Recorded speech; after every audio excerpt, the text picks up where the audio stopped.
Hello, I'm Vanessa Simone, I'm Mimi A's. and we are the The Girls Girls Next Next Pour. Pour. Welcome back to another series or another episode. Today, what are we talking about, Mimi? We have been saving this topic for a while now. It Dun, is dun, going to be one dun. of our favorite topics to talk about because there's so much to talk about. That would be dating as a creative. Dun dun dun. Oh my Where to god. begin? Where to start? Seriously though. Okay, I think we could start on I feel like you and I we have very opposite dating histories. So, Mimi, do you want to kind of go give an overview of your dating history, and then I'll give an overview of mine, and then we'll talk about what is this? What does this have to do with being a creative? Mm-hmm. Well, my story starts in high school. Dated my high school sweetheart for 5 years, had a promise ring. So from about 17 to 22, I was this guy's mom, essentially. I was like doing the mothering role. I was doing a lot of that kind of thing before I really considered myself an artist. When we split, then all hell broke loose with my body and my life, and then I got into being a writer. From there, I entered my hoe phase in my early 20s, and I was dating around a lot. Tinder was like a new thing at the time. Mm. Online dating was a new thing at the time, and so I was like, "Oh, this guy swiped on me. I should go on a date with him." I should go on dates with lots of people, and I was doing that. And dated a guy that was 10 years older than me at 23, and I was like, this is fine. He's so mature. All the while I was always really looking for someone to choose me like long term. Mhm.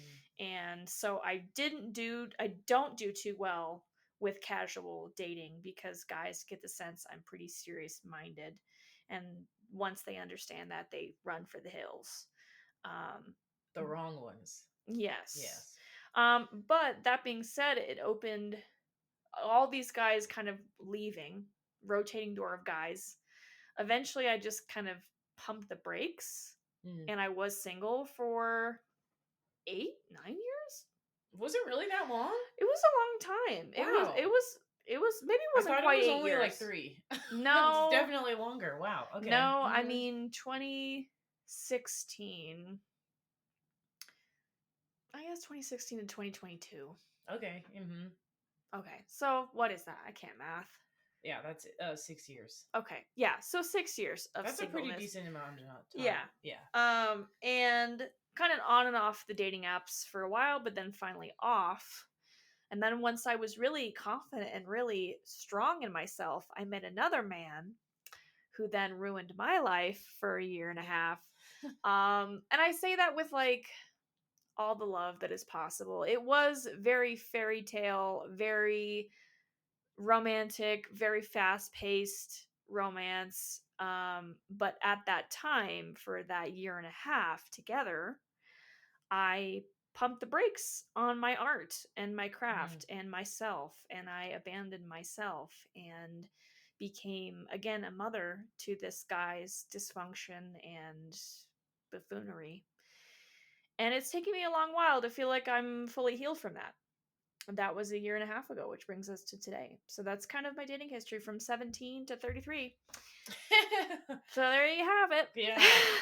Mine, that's very interesting. And we'll get into all of how this happens with what it has to do with your creativity. But I remember I grew up very religious. So I was in like purity culture, very pure. I didn't have my first boyfriend until I was 32. So very opposite of Mimi. And I was like praying for a husband, praying fervently all the time. Which, were you going on dates? And I was going on Okay. dates though. I was going on dates, but I did put a lot of effort into I also wanted to feel chosen, right? Like Mm-hmm. we have been when you're grown up, I mean every woman knows when you're growing up, your goal in life, they tell you, get a man to like you and you will be chosen. Mm-hmm. And that's the only thing that you're supposed to strive to within life. But I did deep down know, okay, there has to be more to life than some of this. But I also, the fairy tale was so ingrained within me, and watching my friends get married in their early 20s, maybe even late teens and in their 20s. It was really difficult too, because you watch, your friends go off, they get married, they start having children and stuff. But I remember going on dates and always thinking, like, how can this man almost save me so I can be creative? Mm. And that is something that I had to really learn, is that you don't seek out a partner or somebody in order to be creative, right? This is And interesting. well, because I always thought, like, if I had a husband, then I wouldn't have to work, and then I could do whatever I want to do. I got you. And if I have a husband, I get to do just like the house stuff. Because if I'm being honest, I don't really want children. And so I wanted to just be at home and to do my creative work and to just live and be creative for the full time. And I think I was putting so much of dating into, how can I have a man date me, choose me, marry me, so I could just do what I'm doing right now. And that, hi Noodle. Sorry about that. And so that was the thing that was very that was kind of why I was dating. I was seeking out almost like a solution so I could live my dream life, instead of living out my dream life and then, maybe love comes after it or whatever might come later. And so, yeah, I didn't have my first boyfriend until I was 32, but I remember in between that boyfriend and my last boyfriend, I remember I really liked this one guy. We hit it off. I really thought that we were gonna be like together forever, and because it takes me a while to really get to like a person. I feel like I have to have a deep, deep, deep conversation, and our conversations were deep after deep, deep, deep, like 5 hours, 6 hours. So I really felt like we were getting close, and I remember one day, like, he honestly basically just disappeared off the face of the planet. And I remember, though, that weekend I had so many creative things on my itinerary, and I didn't do not one single one of them because my brain was worried about this stupid man who don't give a flying what about me. And so that was one of the lessons that I learned from dating. And I had another boyfriend, and I realized that I felt like I was the one who was the dreamer and the planner in the relationship. And it really kind of taught me my lesson of, girl, you can't be just dating a man just to think that they're going to support your creativity. Like, they're not, that's not why you date. If that happens, that's a plus, but you should be doing it on your own for yourself. So, Noodle's taking a little, shake break. Shake break, girl. So, yeah. Yeah, I think that's really interesting. I think when I thought about my ideal husband, it was similar in that he was going to like be, but I wanted him to be as creative, if not more than me, so that he would be like a Hollywood director and he would just like green light all of my projects. And we'd be like a power couple. You get like all like he's the producer. He just or whatever, produces everything that I do. He do. just raises me up into superstardom. That was my ideal vision of a man. And I have been a lot more attracted to artists and to creatives and to driven people. And I really felt that was some trauma from the very first relationship, and that I was with somebody who had no direction in life and was just like, one day he'd be thinking about doing this career, the next day it'd be a different career. He'd start 5 different hobbies. He would not stick to anything. He had no long-term vision. Nothing that he was doing for himself, right? Oh, sorry. She might need to go out. Let's see if we can pause this. And we're back. We just had a little potty break. She had to pee. That's my current relationship, is my dog. Better than a boyfriend, I say. Better than a boyfriend. Yeah. Just missing some of the things you do get out of a relationship, but the companionship is great. So I guess I want to talk about how um in a relationship, if it's maybe not the right relationship, how it can challenge your art in your process. It can And take away from yeah, your dreams. And how did that happen for you? yeah. Because you already So, kind of mentioned that with yes. this person that you didn't end up actually dating. Is that right? Right, right. So I just remember looking back on like that Saturday because I spent all day like waiting for his text message, thinking about him. I was I was just on my phone, didn't do squat diddly for what I was trying to do, which every Saturday I try to do something creative for myself. And so that Saturday was like a waste per se. And I think other examples that have happened too is last year, I was working on a creative project with some friends, and I just remember this person was so like infatuated with this person who did not like her and was honestly stringing her along, and we were trying to build out like a very cool creative endeavor. But every time that we met up, our entire time, like we'd probably spend about 15 minutes actually working on that creative whatever it is, and then the remainder of the time, we're talking hours, would be spent consoling or like talking about all these possible scenarios that aren't even true. And I at the time was I honestly didn't know either. So we were kind of both just like talking about this man. And instead of our time being used for these dreams and goals that we wanted, that we claimed that we so badly wanted to achieve, instead we're talking about this man who does not give a flying, what, about my friend, or who doesn't give a shit about her, And Mm-hmm. so it's, you have to, when you're dating, I have to almost think of like, there's a few different layers here, but first, I'm always trying to think when I'm dating, like, are they adding value to my life? And do I 100% know that they like me? If they don't, if I have any inclination that they don't, they're gone. But that's easier for people like me. I feel like for lover girls, Yeah, and someone who loves you very much can hurt you exactly. very, That's true very too. deeply. And Exactly. I think for me, I had a lot of those instances. I would have been the friend in that situation where I'm taking up all this time talking about the dysfunction of my boyfriend instead of writing, instead of filming, instead of doing all these things. Great example. Mm-hmm. This still ended up happening, but I think it took away from the experience for me.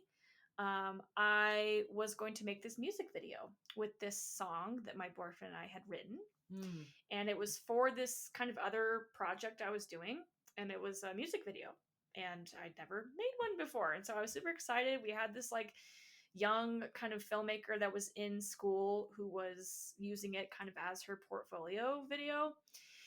So I was scheduled to go and do filming for the music video this one morning, but the night before, my boyfriend went missing Mm. because he was an alcoholic, and he went out and he fell off the wagon, and he was not supposed to be drinking, and I was living in Scotland with him, and I'm in another country, and that's a whole other thing.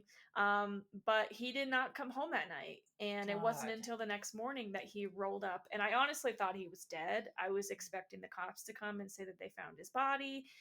He Mm. did stuff like this all the time, and every time it got worse and worse. And so he came home that morning, and he was like bloody. He had no shoes on. His phone was gone, all this stuff. And I'm supposed to go do this music video. So I cancel. I call Oh the my lady and I God. You cancel because I'm like, canceled. I Oh my God. can't do this. And Yeah. he got so upset with me. He was like, no, no, no, you have to do it. And I was like, you really think I can do this right now with you in this state? And he was like, I'll do anything. I'll do anything. And I was like, fine. I said, I'll go, but you're going to do whatever she says. And I pointed to his sister and I said, do whatever she Mm. says. And she took him to AA. And I went and did the music video. And I just remember the whole time I was just like thinking about him and thinking about like this mess and this just trauma and just being so Mm-hmm. out of it that I couldn't really enjoy myself. I was still doing the creative thing, but I didn't enjoy it because Mm-hmm. I was just worried about him the whole time. And there were a lot of times like that where I was doing something and it would be the cloud above me Mm. would tarnish that thing because of what he was doing. And dating an addict, dating an alcoholic is very challenging. It's not a situation I thought I'd ever find myself in. And my life went to shit. And I also wasn't telling people the truth. I was not Mm. like being honest about how bad it was with most people because I didn't want to hear what they'd have to say. I didn't want them to say, you got to get out of this relationship, you got to leave, this guy's not good for you. Mm-hmm. I didn't really want to hear any of that. And that's usually a sign. And that's a When bad sign. that's usually a sign that you know you're not supposed to be in that relationship. Is if Mm-hmm. you're like, if I tell somebody about these things, and that is something that you have to listen to. But yeah. Yeah, and so a lot of my projects were delayed, and a lot of my things I'm still catching up on because of that time lost. And Mm-hmm. it was also just the mental energy of being with someone like that.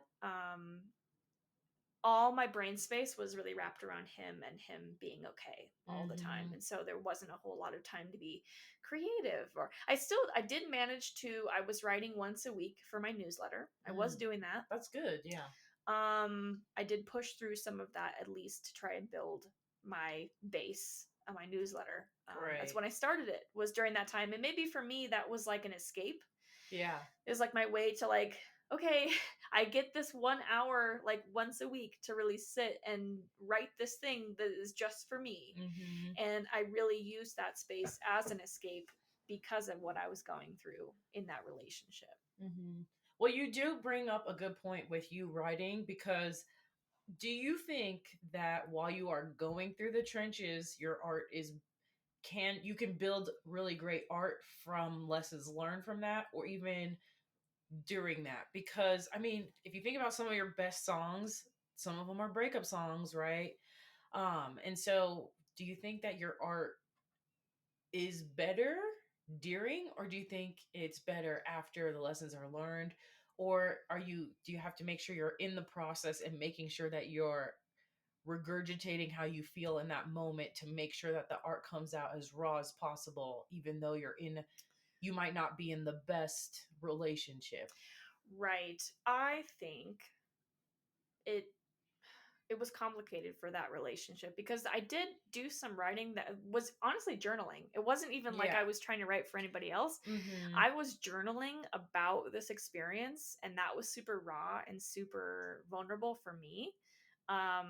And poetic, and like I wrote some things Mm-hmm. and I'm like, wow, that's so beautiful and so sad.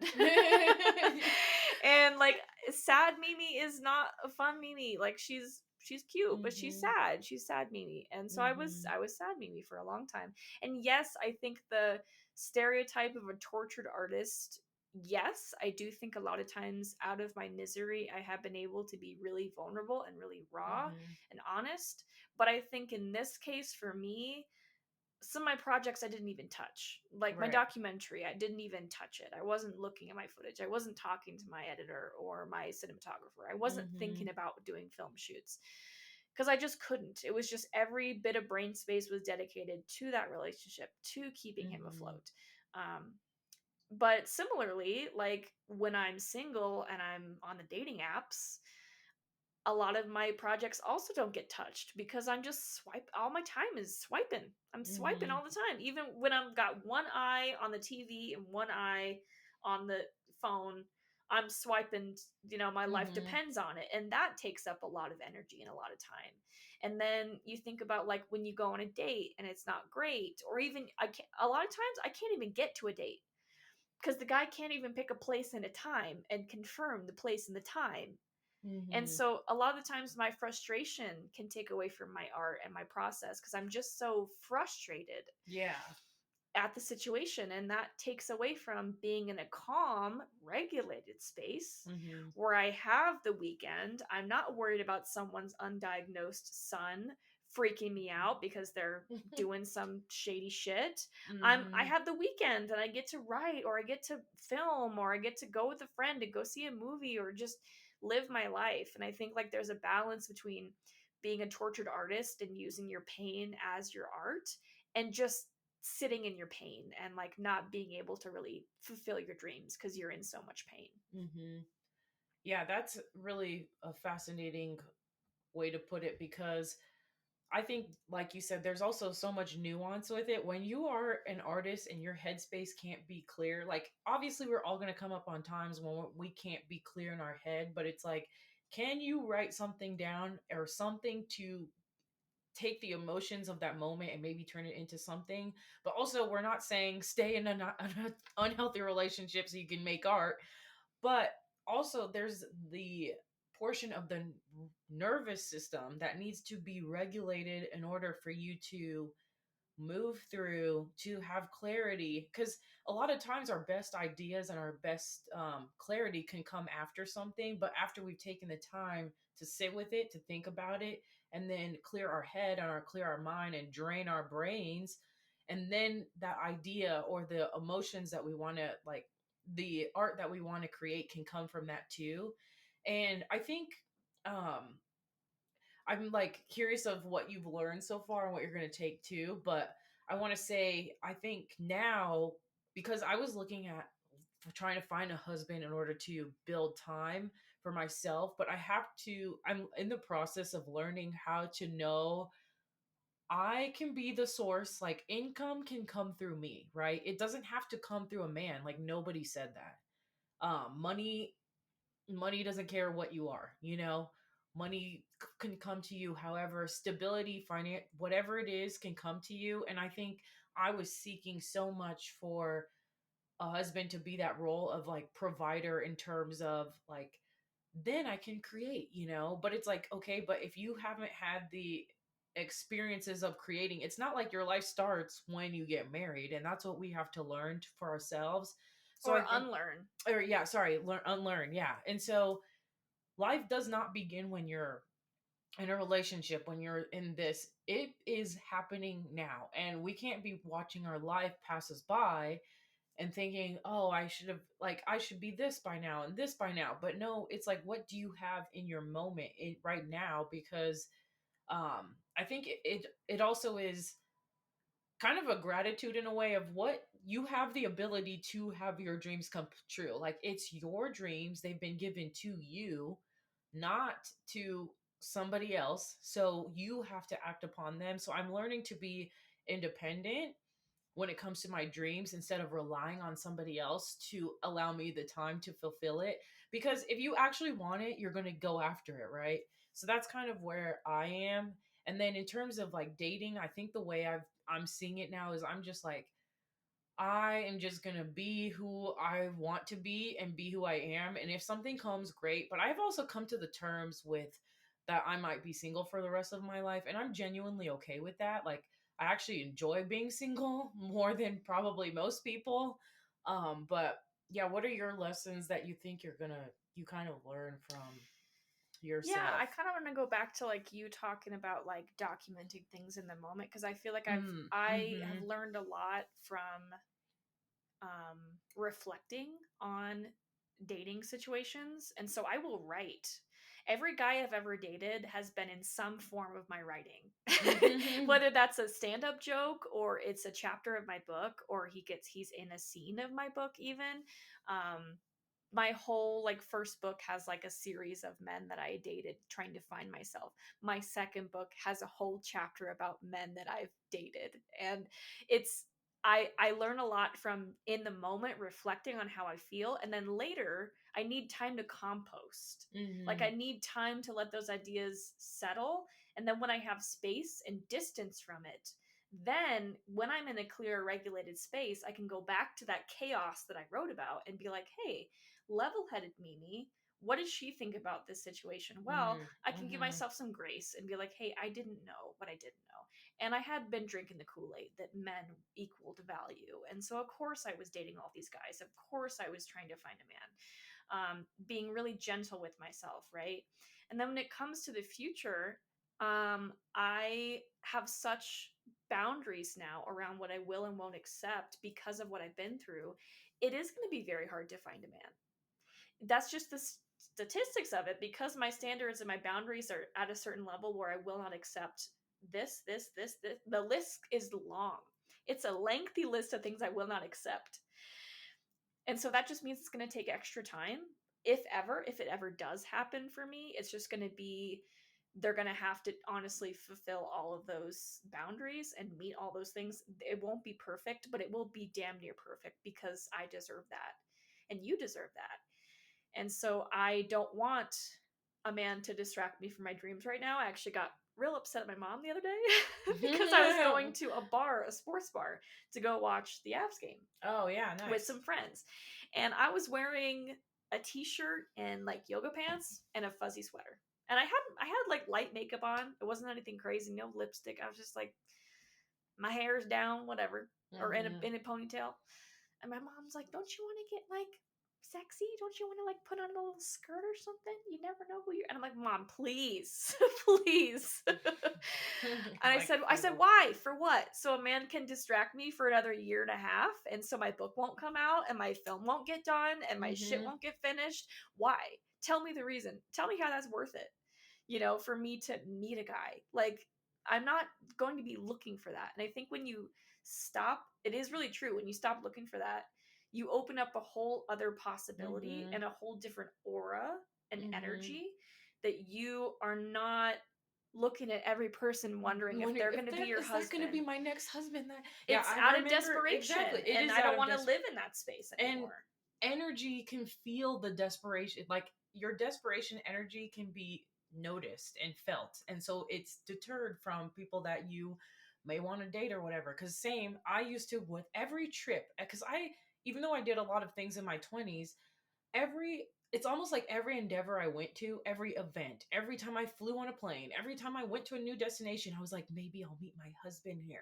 Maybe it's like, and I don't want to diminish people who still think that way, but I will say, coming on the other side, and now I'm genuinely going into a trip like, okay, I want to go to this trip because I just want to have fun, and I'm going to just have fun, and I'm going to just be me. And I'm going to whatever event because I just want to go do that. And because I just want to, it's very true. You end up like, it's a new sense of freedom that you have yet to realize.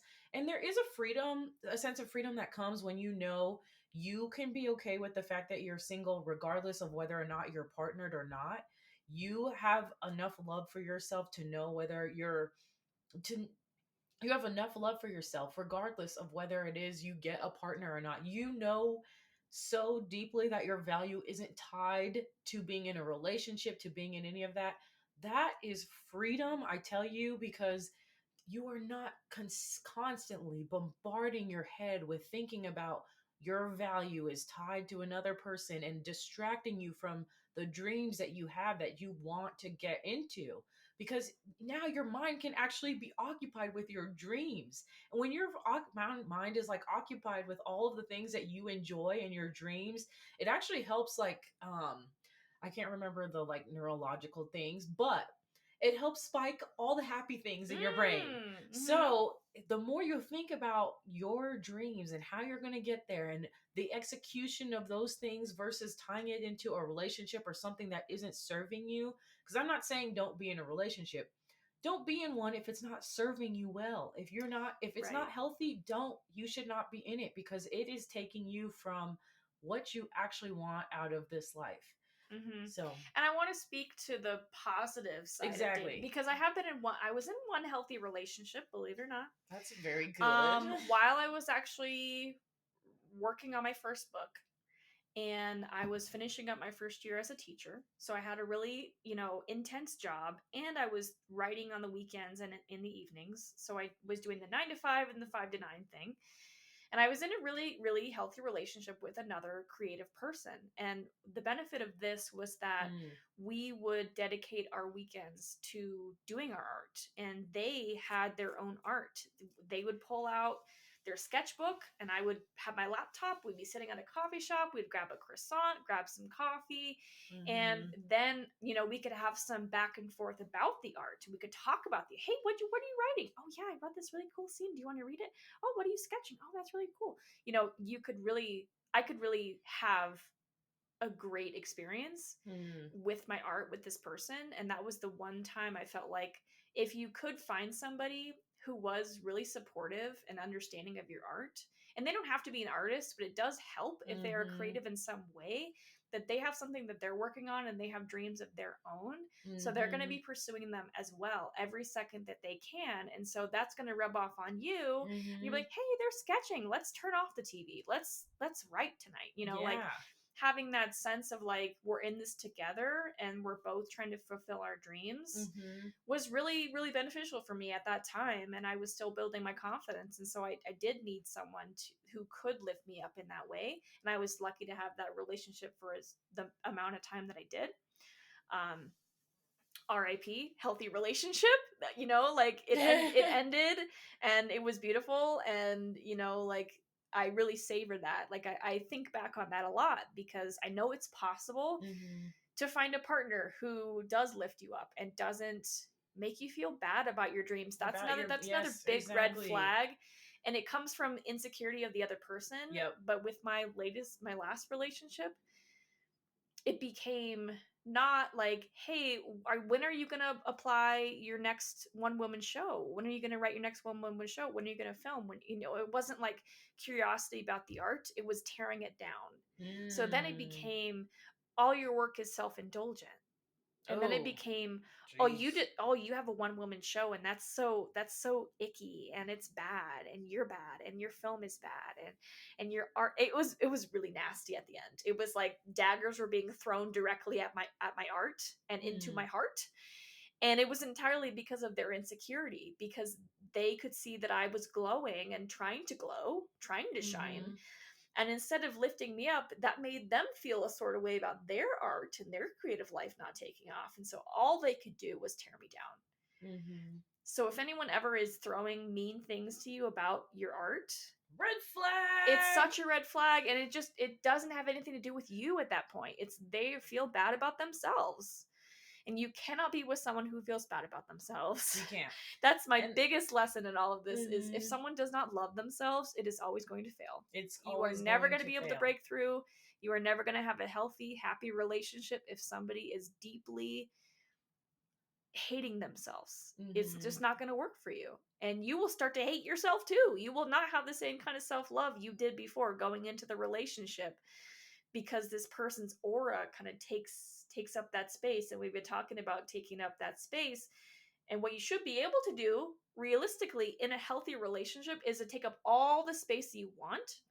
Absolutely. And they support you in that. Exactly. And they love you through that. And they're not going to try to dim your sparkle. Right. They're going to actually elevate you. They're going to give you opportunities. They're going to lift you up, encourage you, help you on the hard days. But you just can't get that from someone who hates themselves. You it just really doesn't can't. Work. You really can't. So yeah, I want to reiterate. Imagine, I want to play a little imagination game. Ooh. But imagine you meet somebody and imagine that you're spending like your normal Saturday. You wake up, you're eating pancakes or whatever, and your partner or person turns to you and is like, I want to spend a day creating with you. How lovely does that sound? Or how can I help support your creativity? Or they're posting your flyers up all over the street or whatever for your next show or for whatever. Or they're telling all their friends to like your newest album that came out or something like that. We love a supportive partner around here and supportive friends. We'll talk about friends, but you definitely do deserve a wonderful, thriving relationship if that's what you want. And you deserve for them to support your dreams and you're supporting their dreams. And yeah, definitely do the work on yourself because you don't want to be one of the toxic people that we talk about on this podcast. Hey! Yeah, that's true too. You have to be self-aware of your own self-love and what you're bringing to a relationship. That's the biggest thing is like, what do you bring to the table? Like, bring your full self to the table. Bring all your art, all your love. And the second that anybody gives an inkling of breaking those boundaries or showing you that they don't actually care for you enough to love you through your art, Kick them to the curb. And don't let the door hit you on the way out. Nope. Sprint. We don't have patience for that. Certainly not now in our 30s. No, God no. God no. I'm too tired. So, but yeah, I would say to you, if you're struggling with like balancing and juggling all of it, take the dating apps away for a month. See how it goes. Read a book.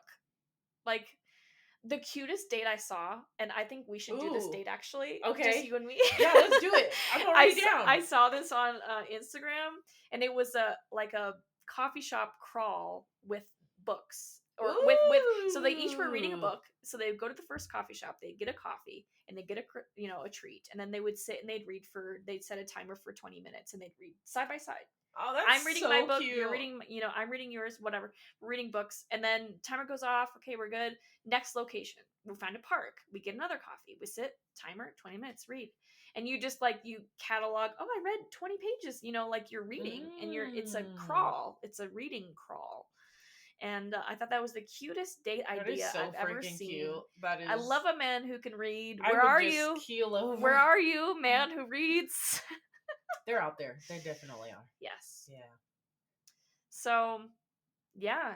Is that our final thoughts for this episode? I mean, all in all, just... Yeah, I think I do want to reiterate, last thing though, is like, you do need to fall in love with yourself first to make sure that you avoid getting yourself into, certain relationships like this where these boundaries are crossed. But remember, learn to love who you are. Learn that your creativity is so, so important and needs to be out in the world even more than some lame man across wherever the ways.